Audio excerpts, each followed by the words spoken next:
High বন্ধুরা, সবাই কেমন আছো? তো নতুন একটা মিনি ব্লগ নিয়ে চলে আসলাম। তো সন্ধ্যাবাতির টাইম, এখন সন্ধ্যা লাগাবো। মা দিচ্ছিল, তো ও চলে গেছে ঠাকুর ঘরে, ওনাকে এখন পুজো দেবে। তারপর চন্দনের বাটায় তুলসী পাতাগুলো নিল, ওনাকে চন্দন লাগাবে। আমি না করছিলাম যে তুমি পারবে না পারবে না, তারপর ও শুনছিল না।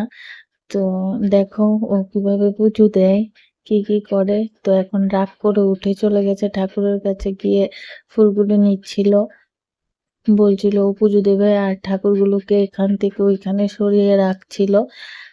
আমার সাথে যাই প্রত্যেক দিন, আমার সাথে না হলে মার সাথে যাই, গিয়ে ও সন্ধ্যাবাতি দেয়, পুজো দেয়, এসবই করে। দেখো ও কি কি করছে।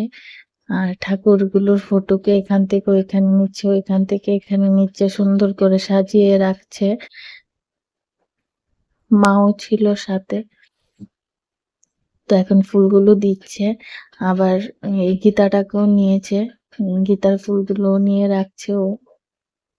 এখন থেকে একটু শিখাচ্ছি ঠাকুরের কাজকর্ম, কারণ ঠাকুর ঘরের পুজোর কাজটা বাচ্চাদের করলে ভালো, শেখানো দরকার। তো এখন থেকে ও শিখছে আমাদের হাতে হাতে। দেখো ও কি করে, মা বলে দিচ্ছে আর ও এটা করছে ওইটা করছে। তারপর আমি বলছিলাম যে হবে আর করতে হবে না, তো চলে আসলো। এখন ও প্রণাম করছে।